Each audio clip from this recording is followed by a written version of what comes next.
Essa doutrina que Jesus, e está registrado em João, ele disse que pediria ao Pai que no momento oportuno enviasse um novo Paracleto, um novo Consolador, né? Mas era necessário que os séculos passassem para que houvesse uma maturidade da humanidade a fim de que pudesse receber este novo Paracleto. Tem duas questões importantes nessa fala de Jesus para a gente poder compreender a doutrina espírita como este novo Consolador, este outro Consolador. Porque Jesus diz que muitas coisas teriam que ser ditas novamente, não é? Não só ditas novamente, como outras coisas precisariam ser ditas, porque Jesus, como o pedagogo superior do planeta Terra, ele compreendia como ninguém que é necessário respeitar os limites dos educandos, dos seus alunos. Não adiantava ele trazer uma mensagem que estivesse muito acima da nossa compreensão. Então as coisas precisam ser em dose homeopáticas. Mas ele também entendia e sabia que pela nossa involução ainda, pela nossa maneira de ser egoísta e orgulhosa, nós iríamos utilizar a sua mensagem e deturpá-la ao longo do caminho, a fim de tirar proveito próprio. Então elas precisariam ser ditas novamente. E esse novo Consolador, ele não seria mais algo perecível, porque ficaria conosco para todo sempre, né? Então não era mais uma revelação de um homem, porque tudo aquilo que é matéria é perecível.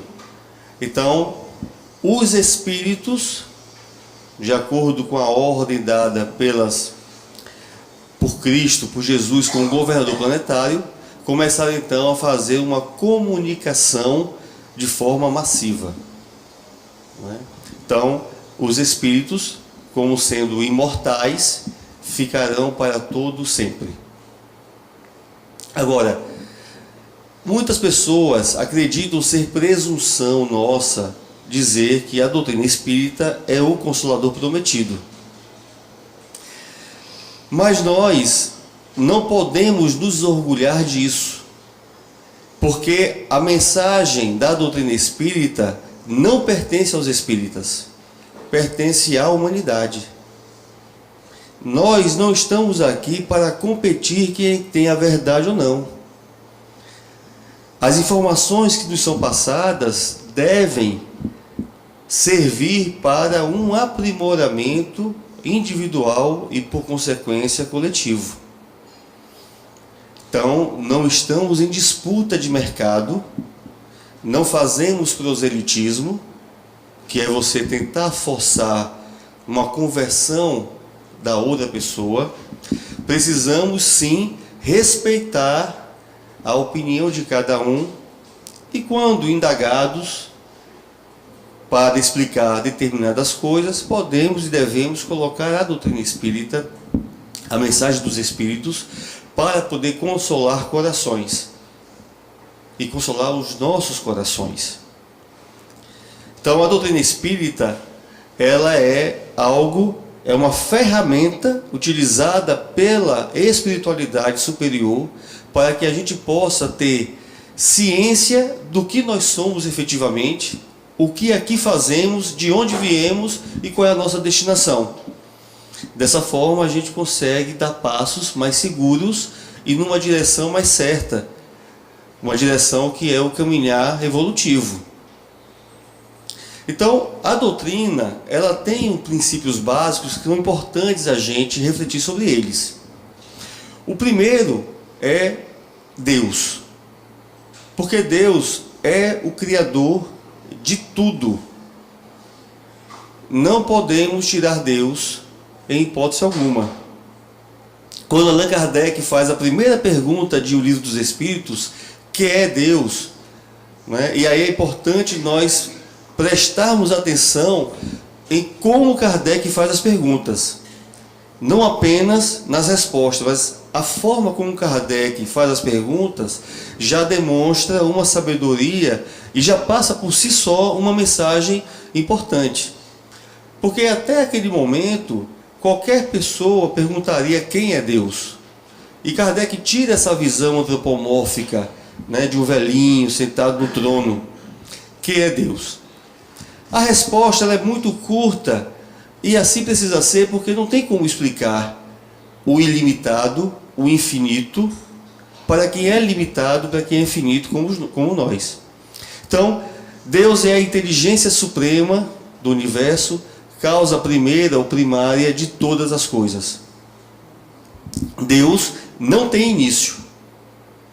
É muito difícil nós limitados, compreendermos que algo não tem início. A gente tem dificuldade. Mas filosoficamente, nós compreendemos porque se Deus tivesse início, algo o teria criado. E esse algo, portanto, é que seria Deus.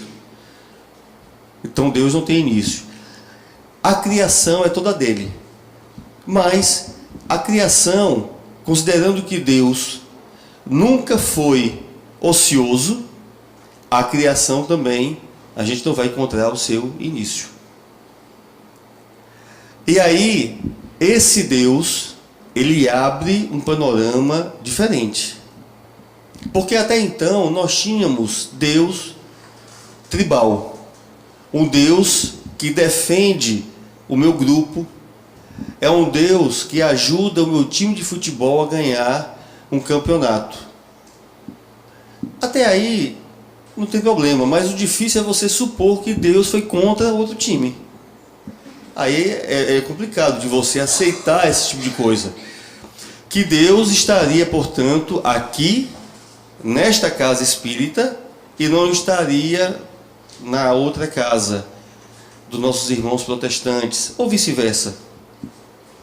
Em 2016, eu acho que 2016, em outubro, foi lançada uma pesquisa coordenada por britânicos acerca do universo.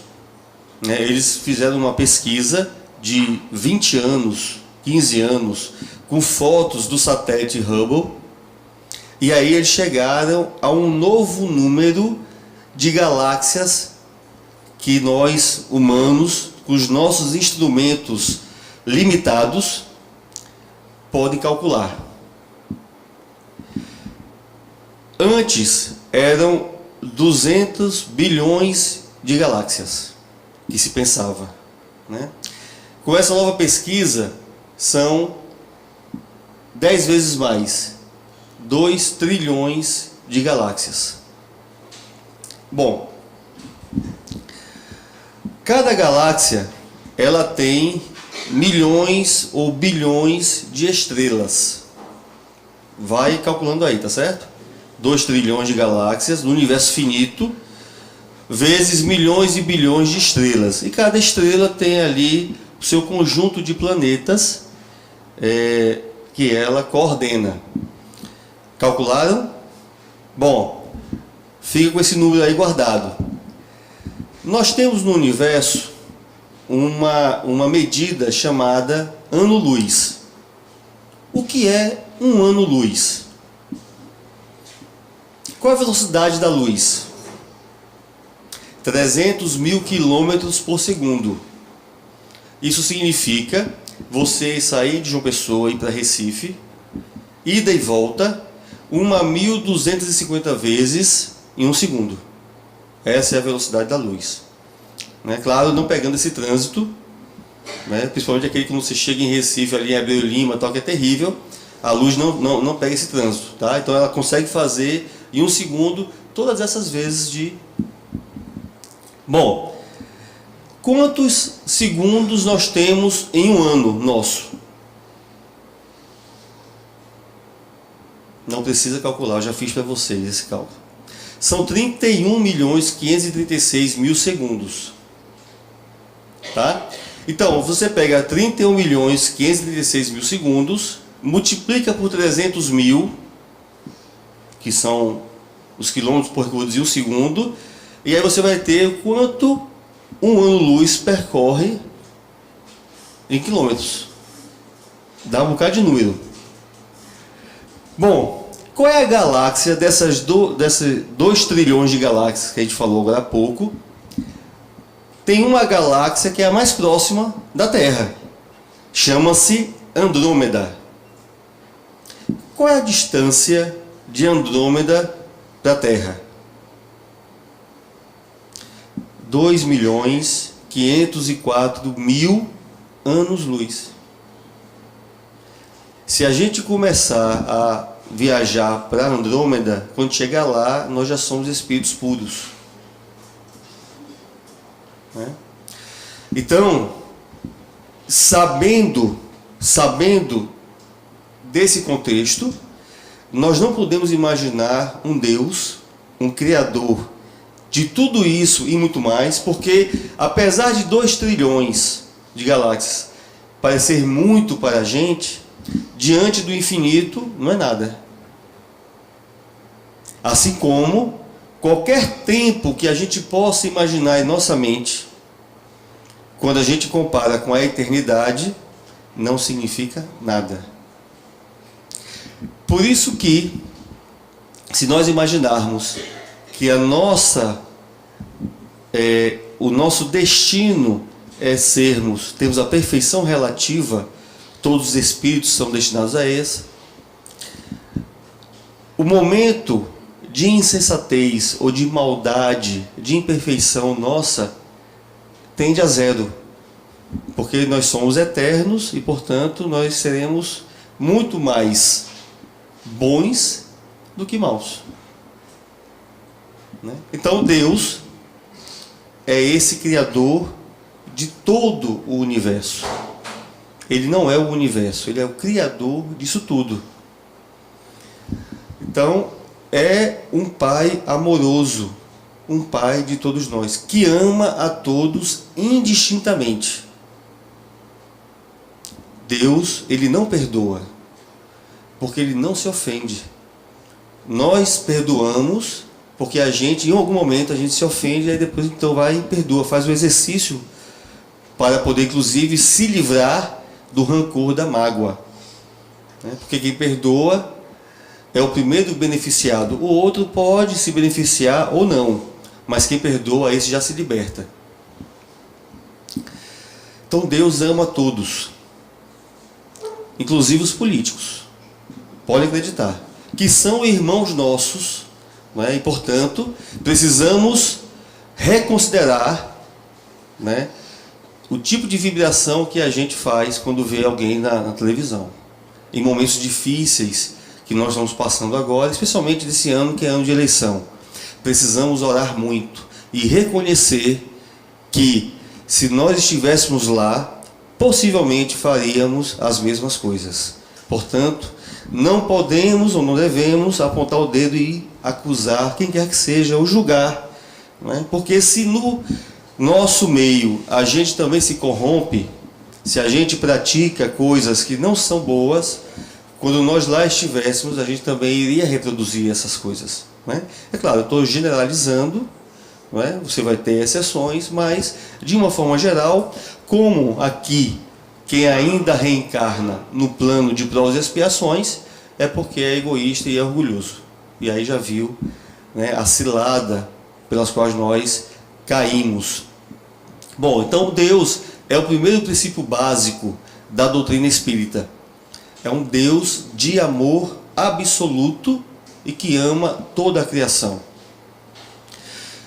E sendo um Deus de amor, nós podemos eliminar uma série de coisas que nos foram passadas ao longo do nosso crescimento na humanidade.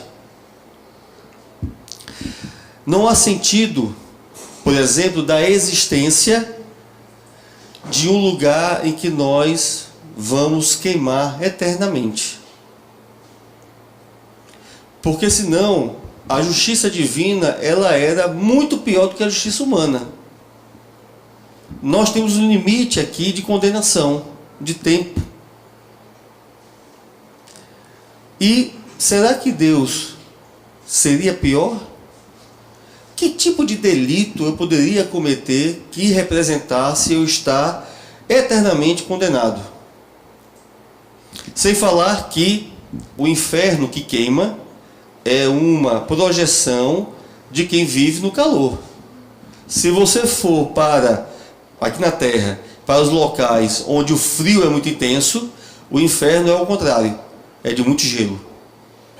Então isso são projeções da mente humana. Mas tem algo que para mim é muito mais significativo quando a gente fala de inferno.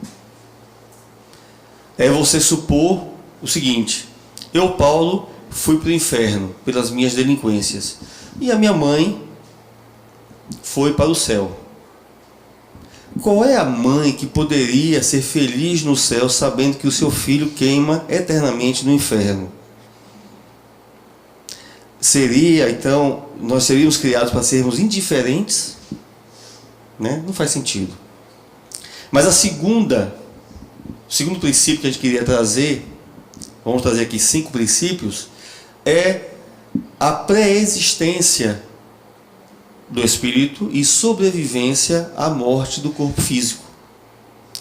Cada um de nós foi criado e, como o Pai, ele é justo e bom, fomos criados todos igualmente, simples e ignorantes, com todo o potencial, né?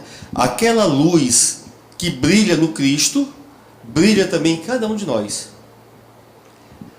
Qual é a diferença? Por que a nossa luz não ilumina ainda como a de Jesus? Né? Imaginemos esta lâmpada acesa e nós colocássemos aqui algumas capas, algumas mantas por cima dela. Ia escurecer o ambiente que nós estamos. Mas a luz lá dentro, ela continua brilhando, continua acesa, continua acesa. Qual a diferença de Jesus para nós? É que ele já retirou as capas da inveja, do ciúme, do orgulho, do egoísmo, todas essas capas que ofuscam a luz que brilha, e aí então ele consegue iluminar todo o ambiente. A gente ainda tem essas capas, que aí no trabalho individual a gente vai ter que tirar, para o nosso próprio bem, para a nossa felicidade. Então nós somos eternos. O corpo físico, ele é um instrumento para que a gente possa evoluir. Mas nós não somos apenas imortais. Um outro princípio é que Deus, que é esse Deus justo e bom, de amor absoluto, que ele dá e permite aos seus filhos N chances para que possa se reabilitar, para que possa evoluir. Isso combina com o Deus justo. O inferno já não combina. Então a reencarnação, ela é um princípio básico da doutrina espírita. Não tem como tirar a reencarnação da jogada. Então a reencarnação nada mais é do que nós, espíritos imortais, tomarmos um corpo novo, formado a partir da relação sexual do homem e da mulher, para que haja então a formação deste novo corpo. Isso é o que faz com que a gente compreenda as mazelas do mundo e compreenda também o porquê que nós passamos por determinadas vicissitudes. A gente não vai aqui falar do perispírito porque não dá tempo, mas é um elemento essencial para a gente compreender os fenômenos, muitos fenômenos, né? Porque aqui repercute de uma encarnação para outra certas doenças, certos problemas que eu, nesta existência, não tive contato com essas dificuldades, entretanto aparece. Por exemplo, um homem que nesta existência tem cirrose hepática, sem nunca ter colocado uma gota de álcool sequer, nesta existência. Na outra, detonou, né? Como ele detonou a região hepática, aquilo ali sensibilizou no perispírito, né, que é a única matéria que a gente leva quando desencarna. Né? Porque perispírito é matéria. O que não é espírito é matéria. São os dois elementos, material e espiritual. Né?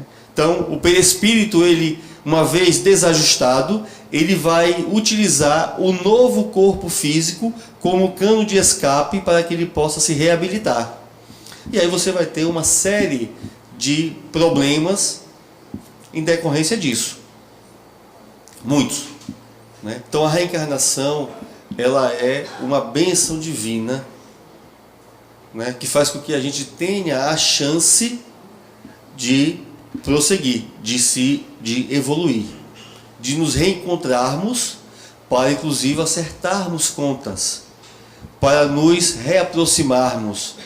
E muitas vezes a gente vem na condição de pai, de filho, de mãe, para facilitar essa reconciliação.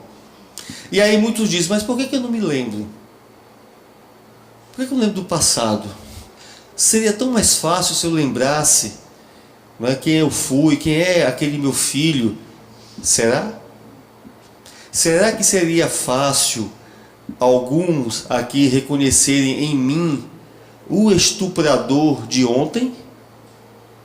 Seria tranquilo vocês ficarem aí muito bem acomodados, ouvindo eu falar por 30, 40 minutos? Será que eu sairia daqui ileso? Né? Já que a porta é lá?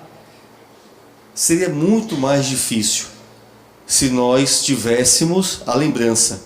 E Kardec, ele vai dizer, comentando essa questão do esquecimento do passado, que se há o esquecimento, e se tudo acontece com a permissão de Deus, que é amor absoluto, é porque nisso há vantagem.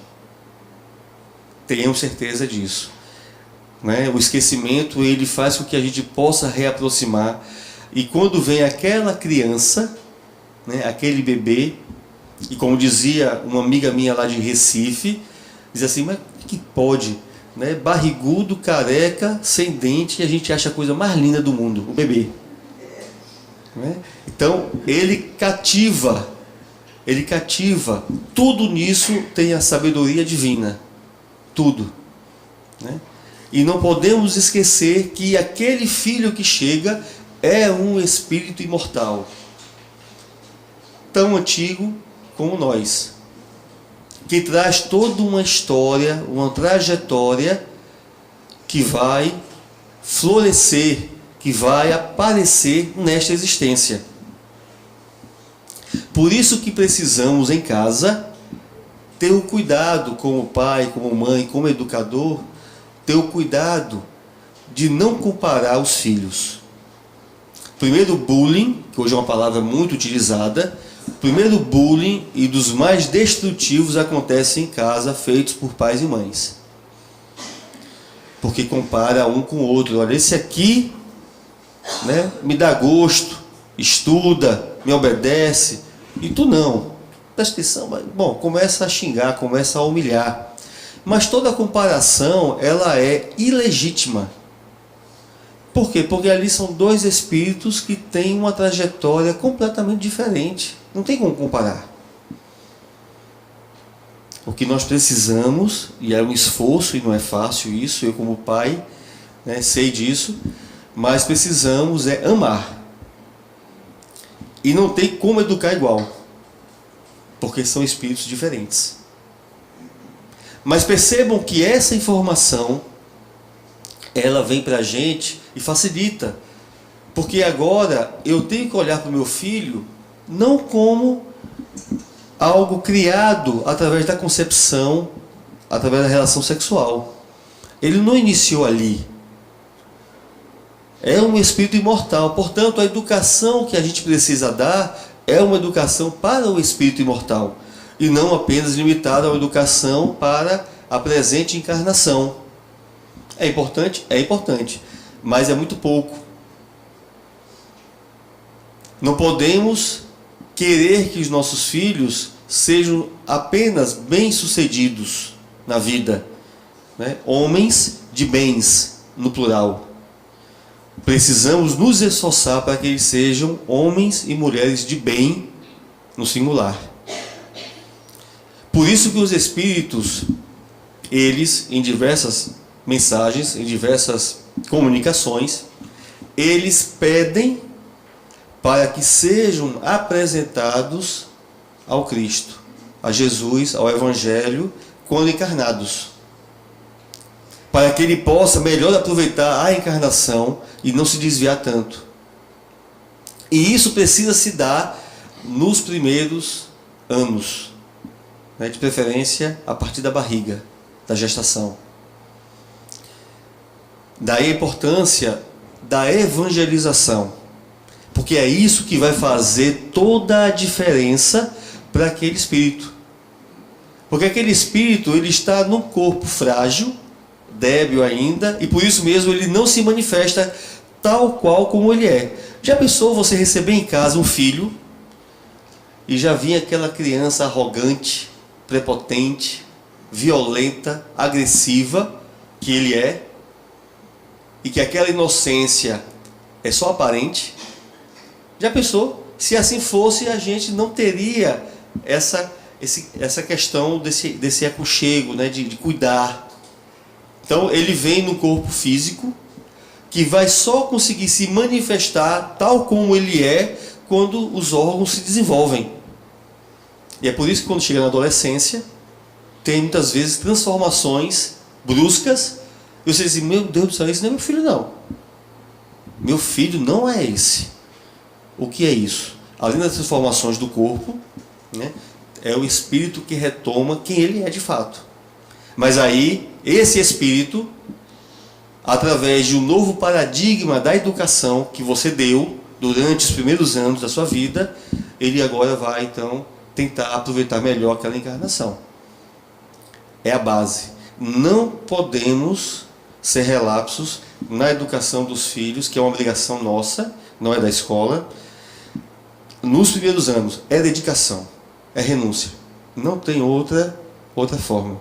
E quando a gente renuncia, isso significa que a gente está combatendo em nós mesmos o orgulho e o egoísmo.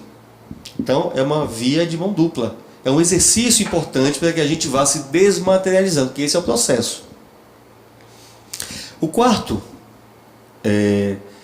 princípio, né, muito importante, é a pluralidade dos mundos habitados.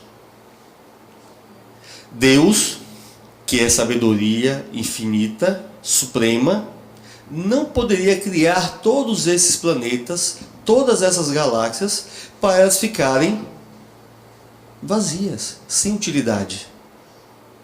É você subestimar da inteligência divina. Imagine um empresário, qualquer um que você imaginar aqui, que abra um escritório, que abra um shopping, e diz assim, não, esse aqui eu não vou botar nada. O que é que a gente ia achar desse empresário? Ou endoidou, né? Ou então, esse cara não é um empresário, não é um empreendedor, não é um homem de visão. Imagina Deus. Né? E aí não tem aquela questão de dizer assim, não, Deus fez tudo isso para que a gente pudesse contemplar. Tudo bem, aquelas primeiras estrelas a gente contempla, mas e aquelas que estão lá em Andrômeda, a 2.504.000 anos-luz? Não tem sentido. Né? Então, na casa do meu pai há muitas moradas, e bote muitas nisso. Né? A gente tem toda essa vastidão na criação. Então, a gente supor que um planetinha como o nosso, né, de um Sol de quinta grandeza, numa galáxia, dentre 2 trilhões do que a gente calculou, só a gente ser habitado, e a gente ser o suprassumo, ser a última Coca-Cola do deserto, é muita presunção nossa. Né? A gente precisa baixar a nossa bola e reconhecer que nós somos ainda muito pequeninos.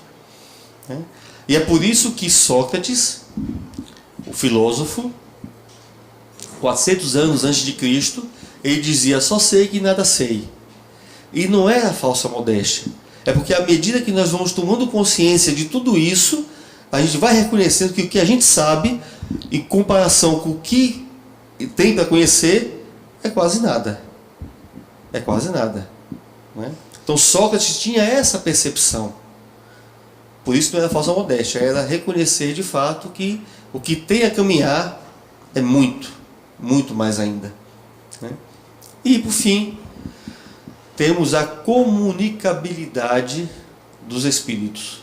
Né? Porque a doutrina espírita, ela tem um propósito, que é estudar, pesquisar a natureza dos espíritos, a sua origem e destinação e a relação desse mundo espiritual com o mundo corporal, com o mundo material.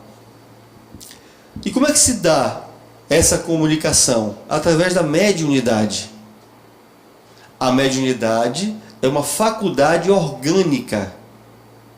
Não é? Ou seja, quem é médium, ele tem um trabalho a desenvolver. Ele não precisa ser endeusado. Ele não é mais nem menos porque é médium. Porque a rigor, né, todos nós vamos ter algum tipo de sensibilidade. Né? Eu, Paulo, por exemplo, ainda em mim não aflorou nada. Eu não sinto nem arrepio. Né? Mas isso pode aparecer depois? Pode aparecer, como pode aparecer desde criança, como pode sumir. Né? Mas a mediunidade, ela tem uma função, que é trazer as informações do mundo espiritual para o mundo corporal. E ela existe desde que o homem é homem. Não foi a doutrina espírita que inventou a mediunidade. Entretanto, a doutrina espírita é aquela que estuda o fenômeno. Estuda. Né? E é importante, por quê? Porque você vai, então, educar essa faculdade. Saber como utilizar essa faculdade. Saber como controlar. Porque o médium, ele é o dono do corpo físico, que é a ferramenta. Né? A entidade outra, ela vai se utilizar. Então ele precisa estar educado para permitir certas coisas ou não. Inclusive momentos e locais que não devem ter o fenômeno. Então, nós estamos chegando no final... Mas a gente só queria dizer o seguinte: essa relação, sabendo disso, ela proporciona a todos nós uma visão diferente de mundo. Né? A gente começa sabendo que a reencarnação existe e que nós, espíritos imortais, ora vemos no corpo masculino, ora no corpo feminino. Eu sei que dos machistas isso aí deve doer bastante, mas você virá, como já veio outrora, no corpo feminino. Né?